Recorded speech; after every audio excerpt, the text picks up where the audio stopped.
All right, so it seems like I just don't know how to read. I mean, yesterday I had this kind of like weird thing where I thought I'm gonna ask Grok separately, and I'm sorry I didn't get that on video, but I was like, I'm gonna ask Grok separately. And is there? Let's open Omega Quest. Okay, so we're doing Omega Quest, and we're checking for. We're doing this problem, the group theory problem. This one. So I was like, okay, so we checked all that we could, and I don't know. I think I was asking the wrong question, and that is a problem, right? Because the thing is, I mean, I just didn't read well enough. I was asking for a homomorphism maybe, and that's why it got it wrong. I'm trying to find the place. Here's the definitions. It's good to find. Yeah, exactly. Exactly. So here's the thing. Connected previous question, non-triviality. Exactly. I don't know. Maybe I was not asking the wrong question. I just didn't read that well enough, because it says if say group A and B are isomorphic, it's equivalent to yeah. Okay. No, let me go back. Attempting non-trivial homomorphism.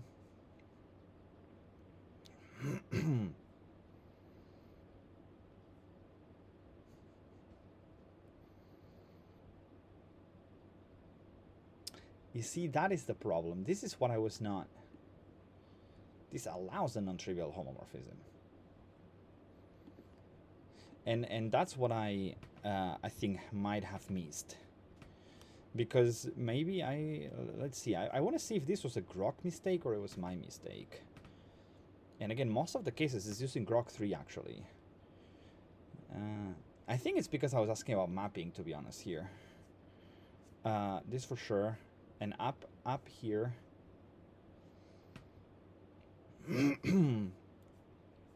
I spent so much time on these yesterday, and to be honest, I just realized that it's so basic.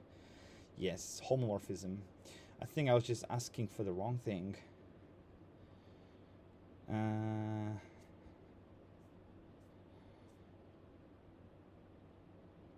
Yep. That's the wrong thing. I was asking for homomorphism from C3 to C2, right? And so again, it's my problem. It was my mistake because Grok actually was answering really my question, right? And was saying there's no non-trivial. Give me a second, guys.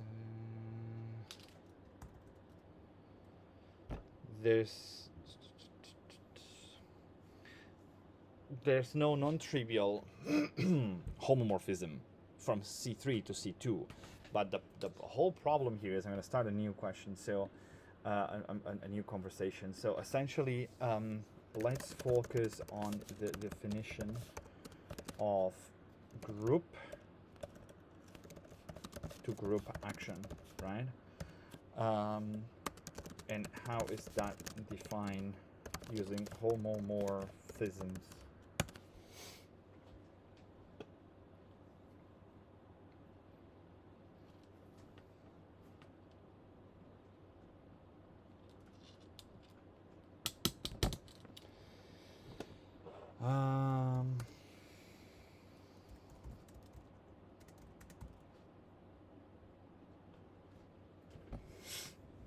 Group action. So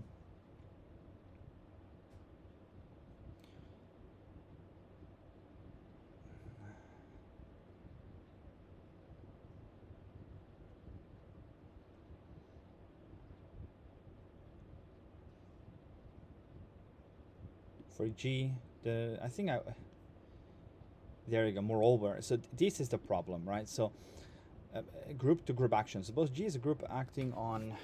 Give me a second, guys, because I need to finish this something else up just to make sure.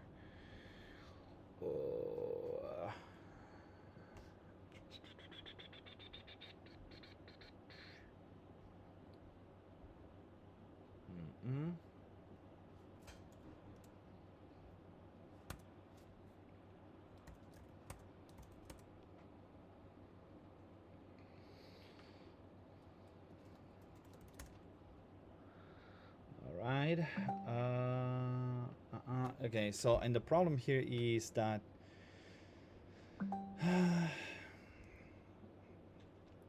so group to group action is a group of actions is a map. Okay, so it's a map compatibility with H's group structure. The action requires the operation to be specific. Yeah, that's fine. This means that for each G, the map defined by is a group homomorphism. Now, the connection to homomorphisms arises because the action of each element G and H induces a map. For the action to be a group-to-group action, each phi G must be a group homomorphism, meaning, or it's equivalently to these. Moreover, the map G from G to the group of automorphisms of H. So the map G from G to the group of automorphisms of H, denoted out H, is itself a homomorphism, where boom denotes composition in out. This ensures the group action is consistent with the structure of both G and H. This is what I don't understand why. So what is the group of automorphisms of H? What is the group of automorphisms of H?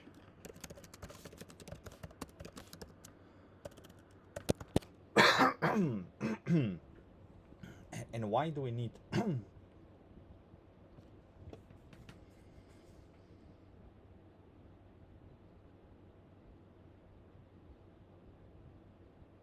okay, so there's another map. So this is another map we're talking about. G1, G2 satisfies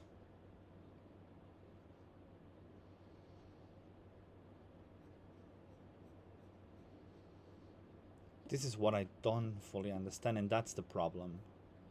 Because I was just checking a map. So I need to understand what this out is.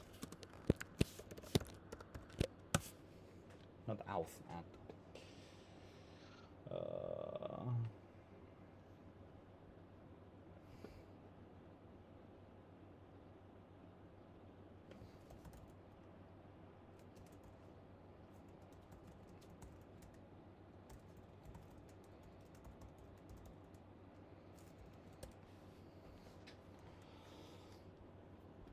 Okay, let's focus on these.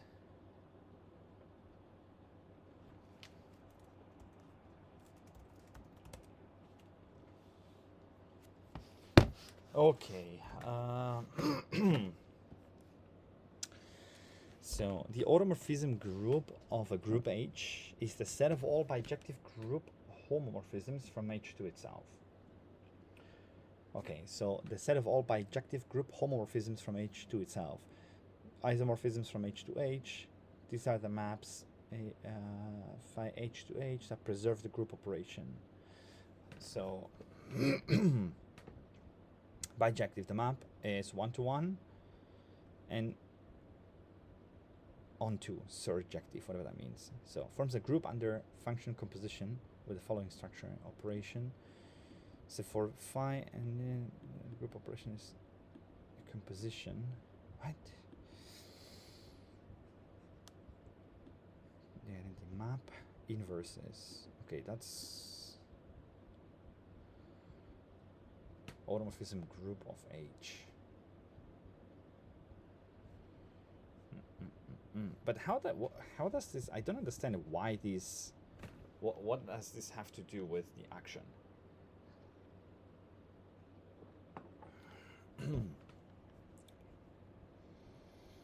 Automorphism. How does automorphism connect with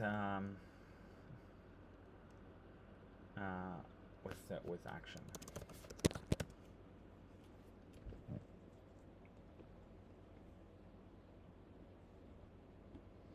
How a group G can act on another group H while respecting H's algebraic structure.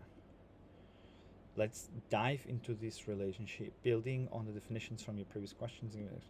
So a group action of group G on a set X is a map such that, Gx is map to GX, satisfying identity and compatibility. When X is a group, H, a group to group action requires the action to respect H's group structure. That's correct. I think we were just, yeah. This is where automorphisms come in. The action of each G on H must induce a map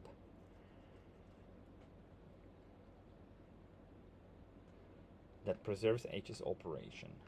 Okay. For a group G to act on a group H, the action phi typically requires that for each G, the map that you're having, so the map, so no, that's another map from H to H, defined by phi J, is a group homomorphism and often an automorphism if bijective. Why? For a group G to act on a group H, the action typically requires that for each J, there's another map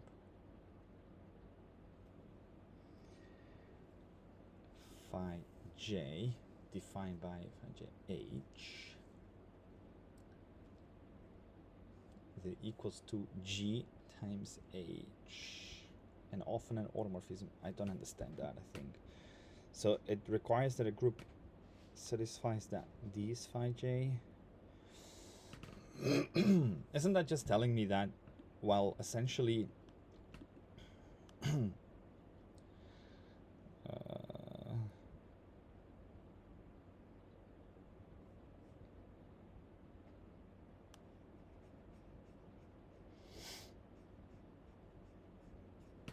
okay, because actually, yeah, wait, because we're not mapping. I think that was also like the wrong thing. So we're not just mapping, right?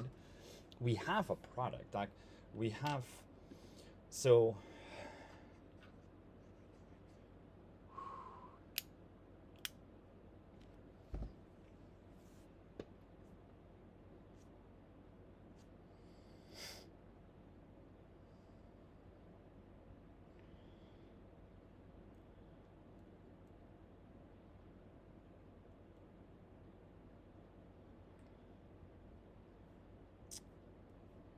I'm getting lost again because I don't know now how that connects to the product, to the indirect product.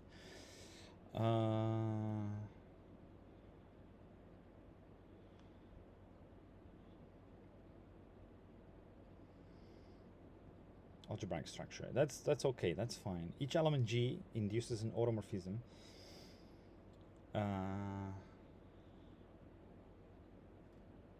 action is a homomorphism to out H.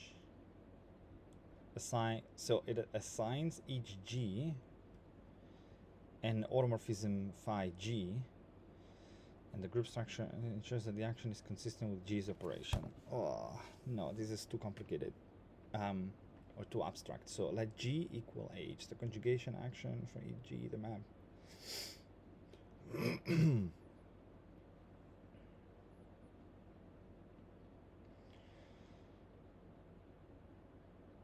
Automorphisms are used because they preserve the group structure of H, ensuring the action is meaningful in a group theoretic context. If the maps phi G were not homomorphisms,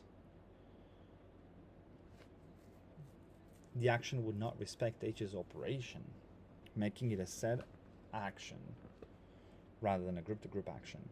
By requiring phi G to belong to out H, we guarantee that the action is a group-compatible transformation, and that the homomorphism G out G ties the action to the structure of both groups. Okay, but what does this mean? I mean, what is out H?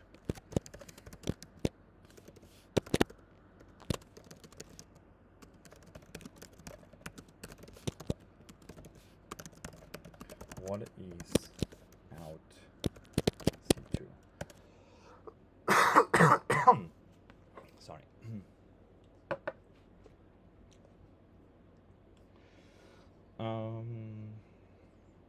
C2 is this. We know C2 automorphisms is a bijective homomorphism. Since C2 has only two elements, we need to find maps that preserve the group structure and are bijective.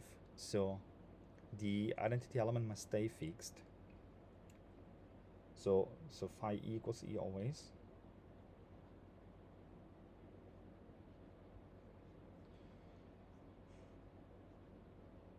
Let's take the homomorphism.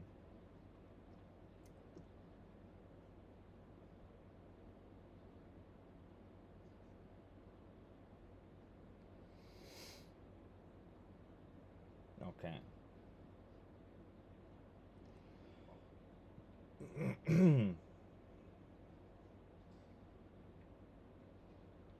So out C2 contains only the identity automorphism. What about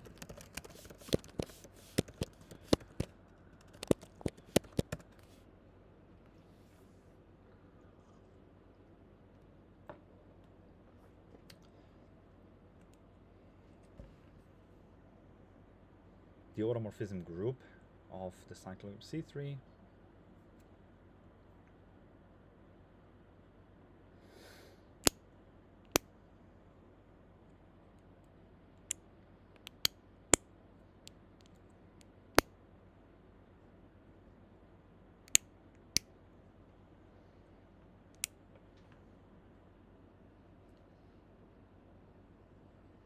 So we have the identity, which is E maps to E, A maps to A squared to A squared, and E to E, A to A squared to A2. Fine. Okay, so it's just mappings mappings to its own elements that preserve the rules, that preserves the arithmetic. Okay, fine. It's ways to map. Fine.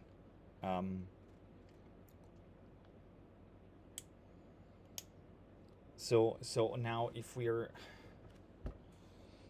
doing so in the context of group action,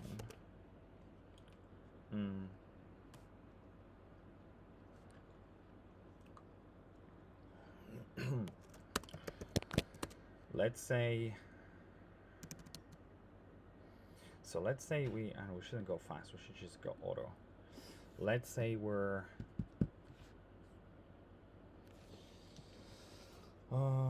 let's say that we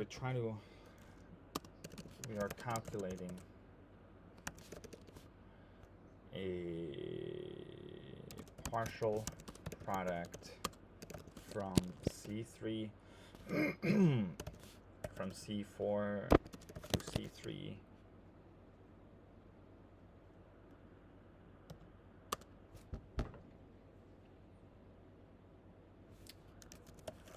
why do we need an action for the partial product?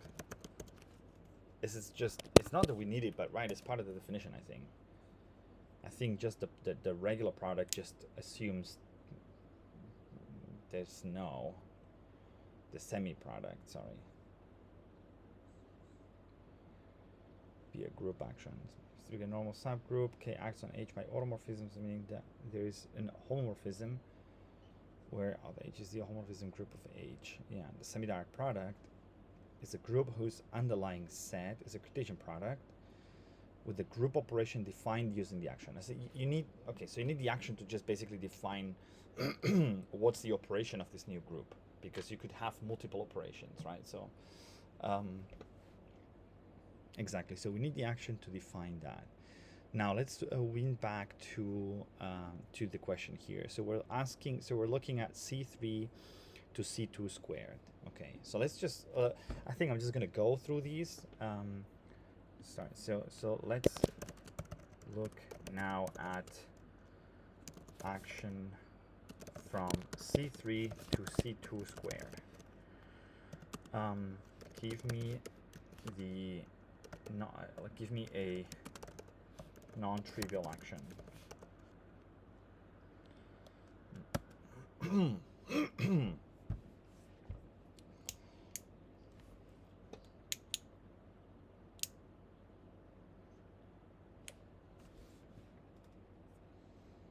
non-trivial action.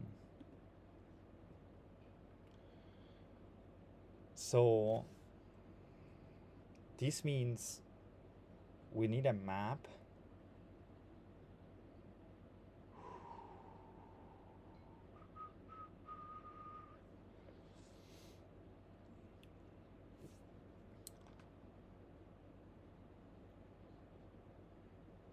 so C3 is basically G such that G cubed equals 1, and C2 squared is basically AB such that A squared equals B squared equals 1 and AB equals BA. Haven't seen it like this. But okay, yeah. Is it though? The client 4 group?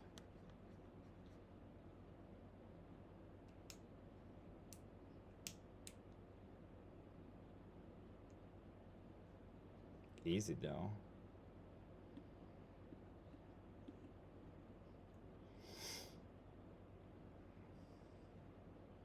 Let's think about this for a second. A and B and the identity.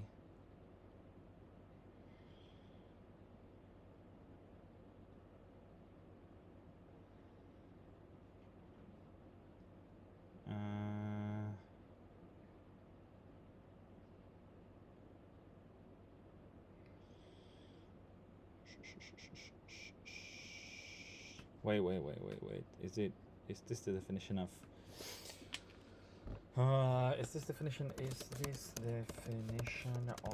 C2 squared the only one? What about the one that's based on pairs? EE, EA, EB, no, AE,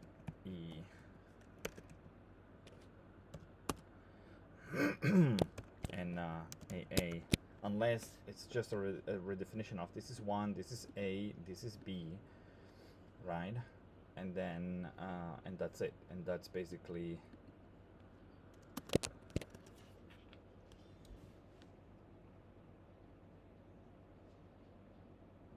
okay. It's the same thing, I think. It's just mapped differently, AB and AB. So the client was the question first two presentation, the one I used and the one based on pairs, like let's clarify whether this is the same group and if there are other definitions. So on one side we have this one, which basically says A squared equals B squared equals 1 and AB equals BA. So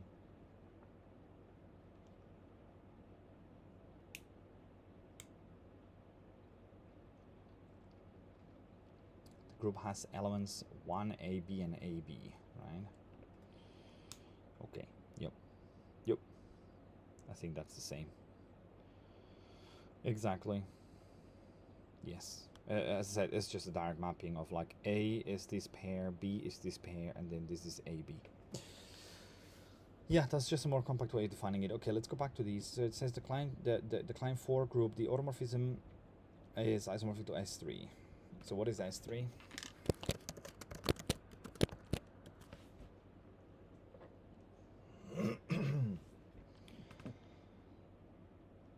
The 6 permutations. Symmetric group on 3 elements, the group of all permutations of a set of 3 elements. 1, 2, 3. Okay, really? How is that so? Depends on permuting the 3 non-identity elements and the action.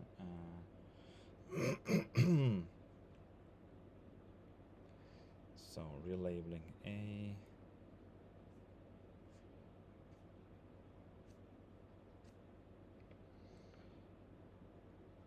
A non-trivial. Okay, so this. So can you show me how out of C2 square equals S3? this definition of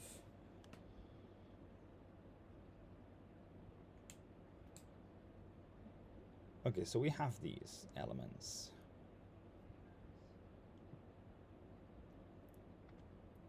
The automorphism group is a bijective homomorphism from C2 to itself.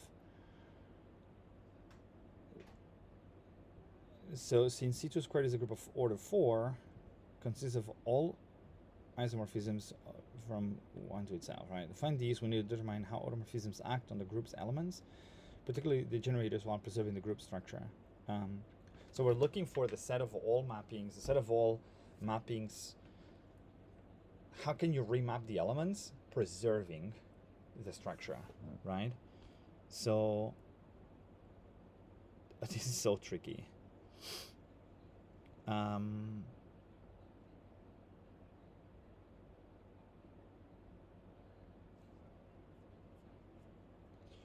So I guess the automorphism phi is determined whether it's built by A and B and the identity. So whether it sends A and B somewhere, right? So that's the, so we only look at the generators really. So, and it needs to preserve these operations. The possible images for phi A and phi B are the non-identity elements AB or AB. Okay, so essentially we need to map either B, either A to A or A to B or A to AB, and B to.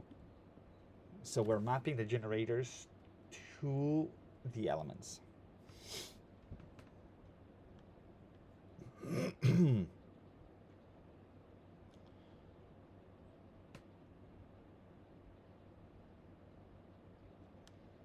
This is complicated. The key insight is that automorphisms permute the non-identity elements. Why? An automorphism map sets the elements of order 2 to itself because the entity is fixed and all else too.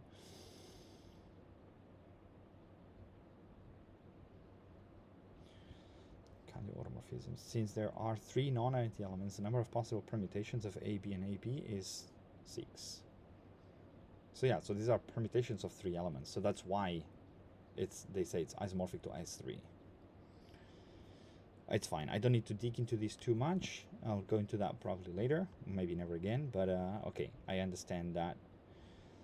Essentially, it comes down to just realize that you have the elements, and the way you need to map them turns out like it's just permuting the generator, permuting the elements, because there's 3 elements is equivalent to S3. All right. So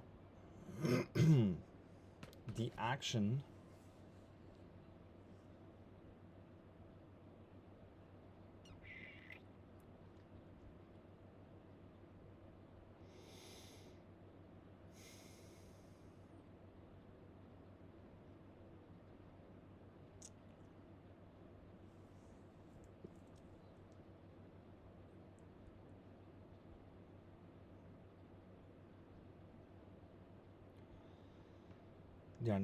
There are no other non-isomorphic definitions for the client form group. The action provided remains valid regardless of the presentation.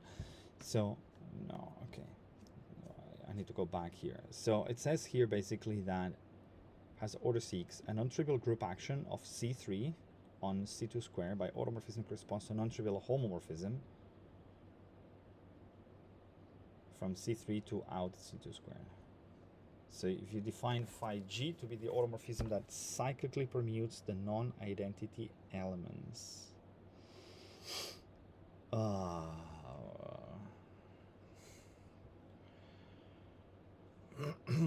So phi GA equals B, phi GB equals AB, and phi GAB equals A.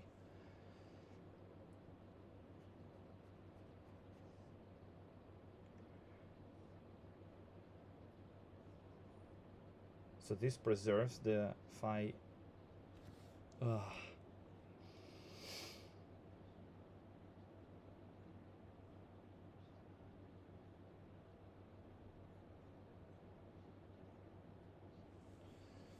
I'm not so sure I understand that so easily.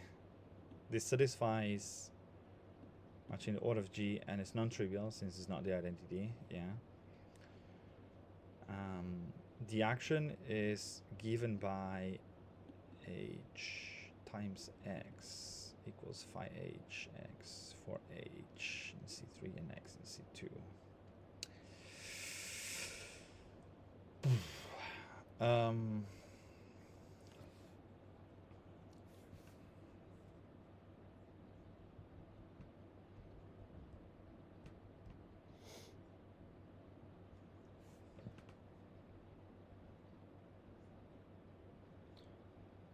What I don't understand is how you're getting from the definition of the action to the definition of the operation of the new. So that is what I'm not seeing. What I am not seeing, theoretically speaking, is how to breach from the definition of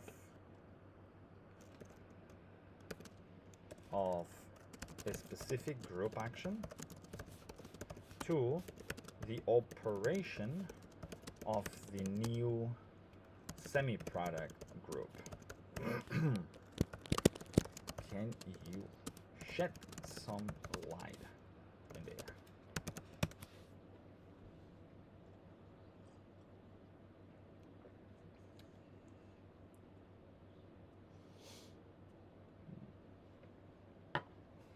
It's great that my questions are always so great.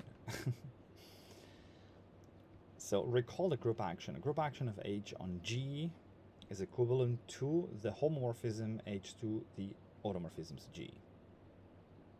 The automorphism group of G. So that's the action. So right, the action is equivalent to that mapping between H to the automorphisms of G. So this means for each element of G, so for each element of H, I need to find, so for each element of H, I need to find an automorphism of G. That's what's, I think that's where we're doing sort of, I have the feeling where, I mean, it's not going in a straight line, it's kind of going through some kind of other concept, which is the automorphism group of G. So we're mapping an element of H of our starting set group to an automorphism, right? So to a function. We're mapping an element to a function. So let's say if in our case H is C3, right? Because we're doing C3 on C2 squared. So an element of C3, which would just be an element, right? We're talking an element, not a generator. So we're talking about like it's either identity or A, or it's just identity or A, right?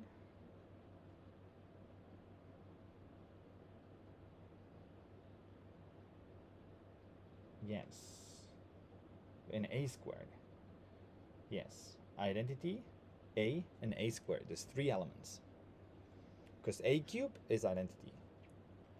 So we have to map each of these elements to an automorphism of G. So we have to map, yeah. Okay, cool, good. So G is C2, H is C3. The non-trivial, I think it's going too fast. So the non-trivial homomorphism C3 that is defined by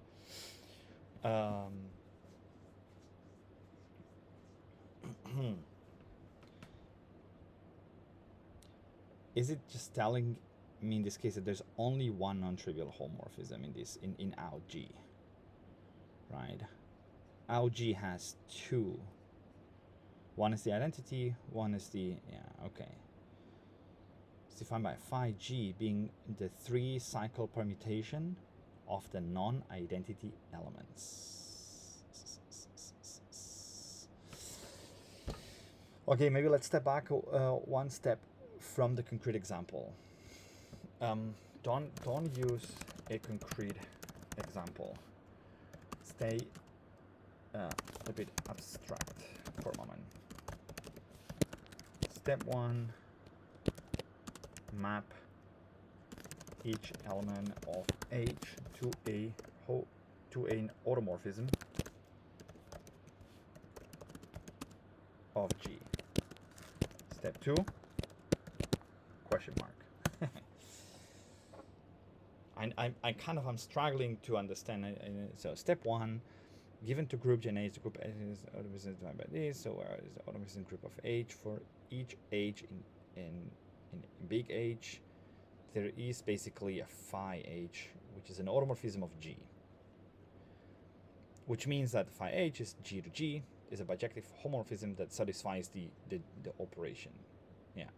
The action is often written as H times G.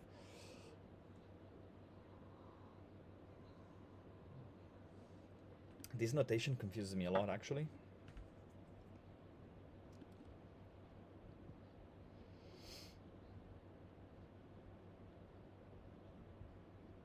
This notation confuses me a lot. This is what I need to understand. Okay, so I understand that it's a map from an element of H to an automorphism of G.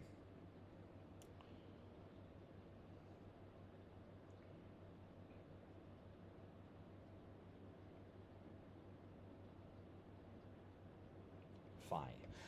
Okay, and so the action is just basically saying if you have an element of H,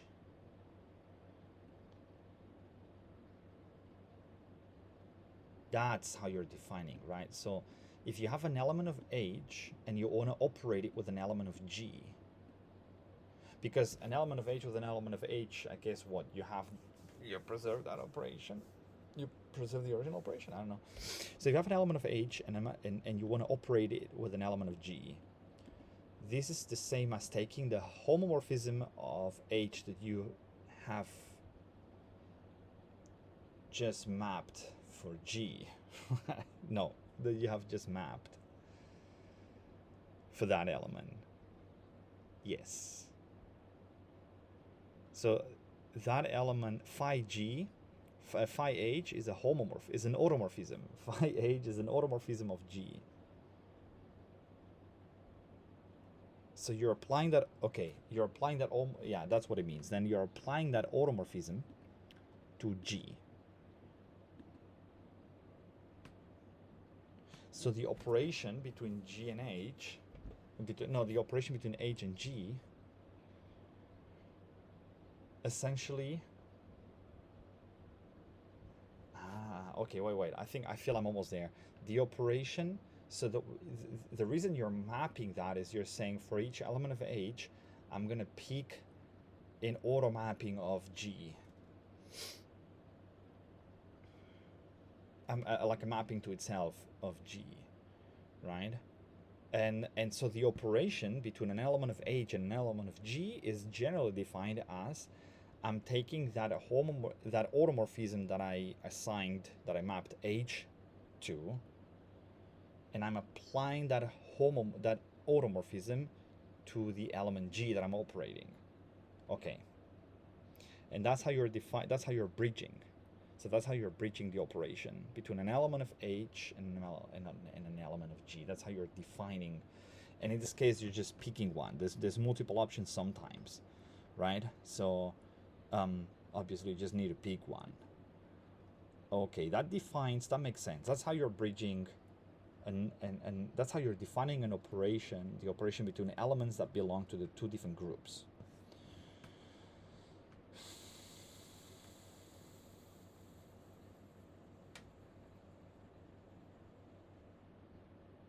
Yeah, but that still doesn't make sense, right? Because the final group is not going to have two separate elements. It's going to have basically the Cartesian product. So this step establishes how H acts on G by transforming its elements via automorphisms. Fine. Okay. So that's just the definition of the action. Fine.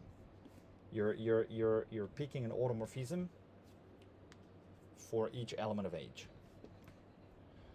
Then construct. So how to construct the semi-direct product set? To form the semi-direct product GR product H, we first define the underlying set, which is a Cartesian product. That's easy. And then the elements of the semi-direct product pairs, G and H, where G and H belong to H. Exactly. So this is the underlying set. The set has cardinality, but the group operation will differ from the direct product because it incorporates the action phi. How, though?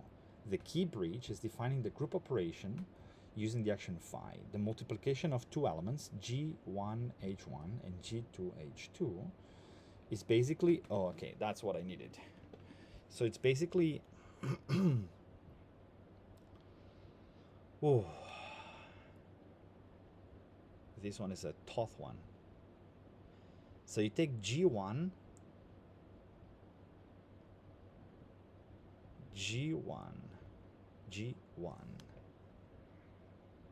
and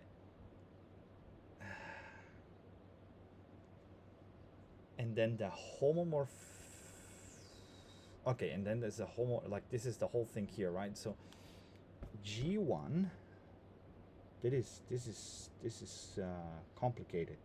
So G1, and you apply the G operation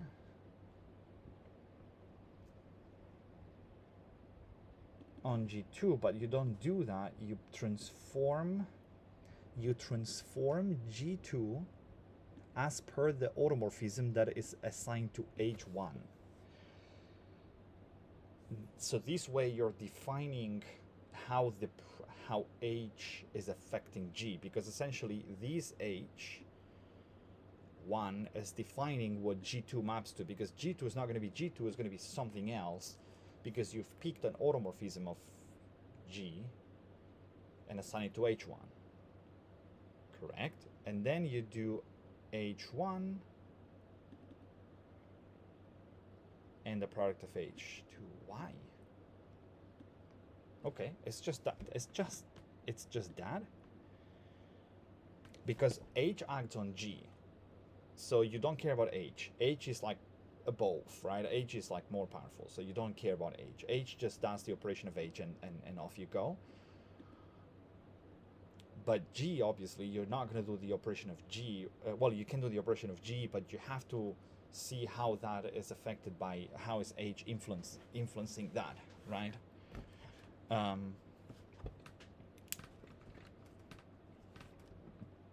So is the action of H1 on G2? Yes. Now I get it.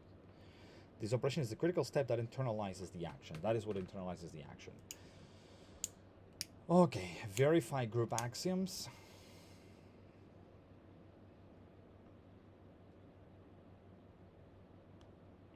Associativity and closure. The theoretical breach is these. It's the way that phi modifies the multiplication. So without the action, the operation just becomes G1, G2. That's the trivial homomorphism, I guess, without the action. Why does this matter? That's the point.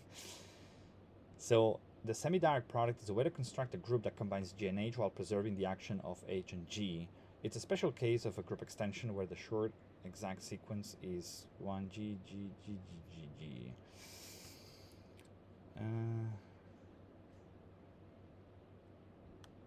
So the action phi determines the extension's structure, distinguishing it from the direct product or other extensions. Why is it useful to be able to distinguish between direct and semi-direct products?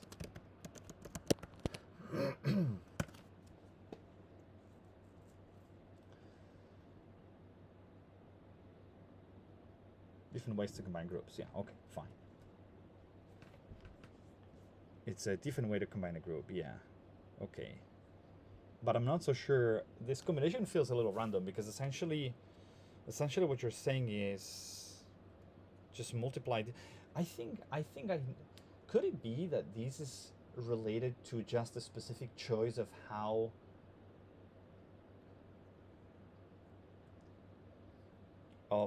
how you apply distribute, like how you distribute a product of a sum, for example,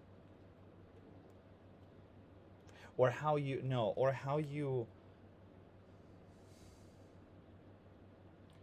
let's say if you take a look at matrix multiplication, you have a very specific rule of what a product of a matrix is, right? It's basically saying take this element, multiply by these, and then and add with the next one, right? So you have a very specific rule, but you could decide, and you could decide how to multiply things differently. I guess that's the point here, is that multiplication is combination.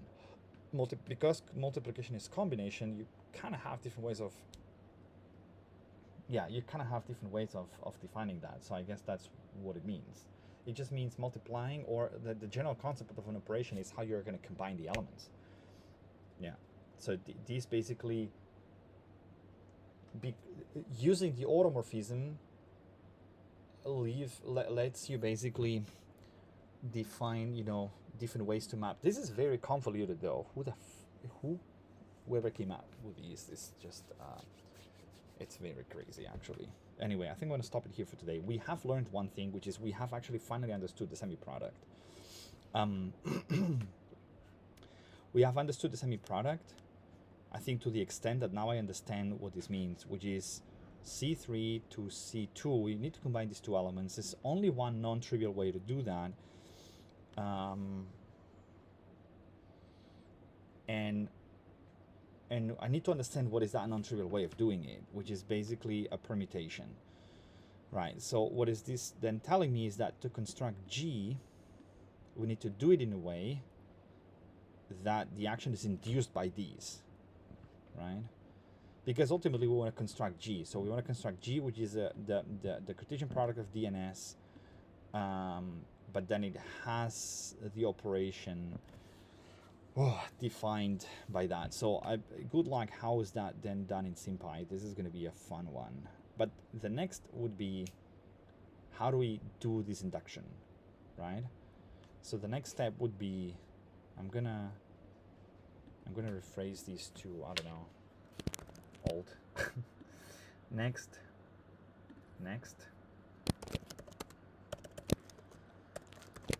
Don't. Answer. It's basically understand the non-trivial action from C3 to C2 squared, and understand how to induce the action we need for the problem, because essentially it's the whole thing is that the action of S on D is supposed to be induced by these one, which means that it's the same, right? It's like that you have that permutation thing. Let's try to define G. I mean, let's try to define. So ultimately, start defining G. Okay. Stop. I just want to have that. That's it. I'm going to call this next session, and we will stop it here. Thank you, guys.